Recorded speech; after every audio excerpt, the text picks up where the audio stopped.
qrcreator.com website से आप बहुत ही आसानी से QR कोड जनरेट कर सकते हैं। और इस वेबसाइट की सबसे अच्छी बात ये है कि जो भी QR कोड आप जनरेट करते हैं वो एब्सोल्युटली फ्री होता है और इसके बाद इसकी कोई एक्सपायरी जो है वो नहीं होती है, कोई स्कैन लिमिट जो है वो नहीं होती है कि इतने लोग स्कैन करेंगे इसके बाद जो है वो स्कैन नहीं होगा। तो यहाँ पर आप जो है वो इस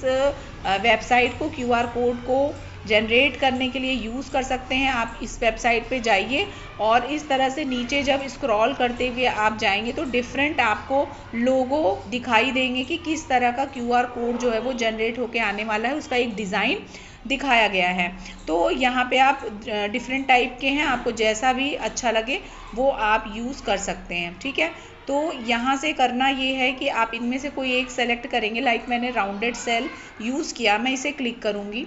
और जैसे ही मैं क्लिक करती हूँ तो आप देख सकते हैं कि यहाँ पे आपके पास में इस तरह का इंटरफेस जो है वो ओपन होकर के आ जाएगा। अब यहाँ पे करना ये है कि यहाँ जहाँ URL दिया हुआ है इस URL में आपको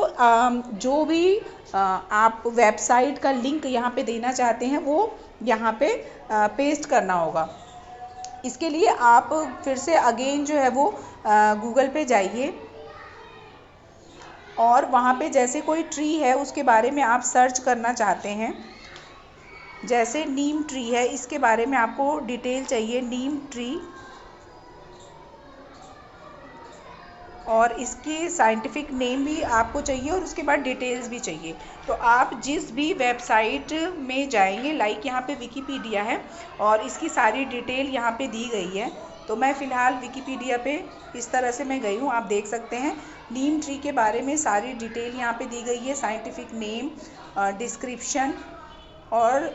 टेक्सोनॉमी, डिस्ट्रीब्यूशन, यानी सारी चीज़ें यहाँ पे यूजेस वगैरह सारा दिया गया है। अब मुझे ये डिटेल जो है इसकी एक QR कोड जनरेट करना है, तो इसके लिए मैं सबसे ऊपर टॉप पे आप जो वेबसाइट दिख रहा है इसे जैसे ही मैं क्लिक करूँगी आप देखिए आपके सामने इस तरह का इंटरफेस आएगा और यहाँ पे आप इसको कॉपी कर सकते हैं और कॉपी करके आप फिर से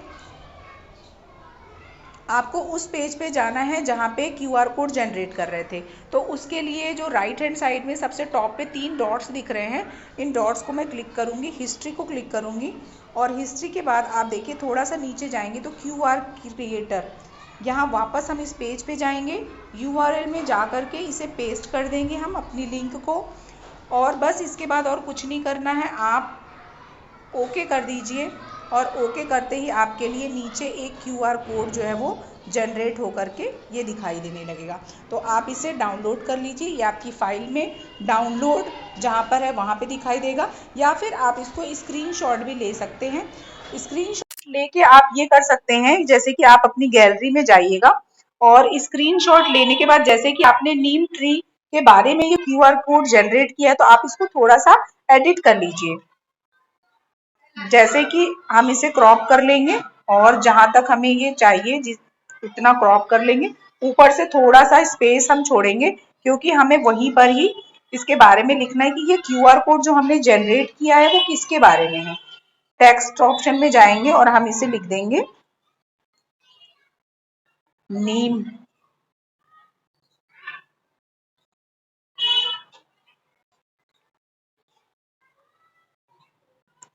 इस तरह से आप एक टेक्स्ट जो है वो ऊपर में जनरेट करके, क्योंकि जब आप बहुत सारे QR कोड जनरेट कर लेंगे तो आपको ये पता होना चाहिए कि आपने किसके बारे में किया है, और हम इसे सेव कर लेंगे। इस तरह से आपका नीम ट्री के बारे में QR कोड जनरेट हो गया है और आप इसे किसी और मोबाइल से स्कैन करके चेक कर सकते हैं। अपने ही मोबाइल से भी आप चाहें तो आप स्कैन कर सकते हैं इस QR कोड को। इसके लिए आपको आपकी मोबाइल जो है वहाँ पे सर्च करना होगा कि स्कैनर कहाँ पे दिया गया है। जैसे ये स्कैनर दिया गया है, मैं जैसे ही इसे स्कैन करूँगी यहाँ पे ऑप्शन आता है, आप नीचे देखिए गैलरी भी दिखाई दे रही है, राइट हैंड साइड में सबसे नीचे गैलरी दिखाई दे रही है। और जैसे मैं इसे क्लिक करती हूँ तो जो लास्ट QR कोड मुझे स्कैन करना है मैं इसे स्कैन करूँगी और ओके करते ही आप देखिए इस तरह से ब्राउज़र ओपन हो जाएगा कि जहाँ का ये लिंक है ओपन इन ब्राउज़र, क्लिक करते ही वापस से आप अपनी वेबसाइट पे पहुँच सकते हैं। तो इस तरह से भी आप स्कैन करके देख सकते हैं अपने QR कोड को कि वो रन हो रहा है या नहीं हो रहा है।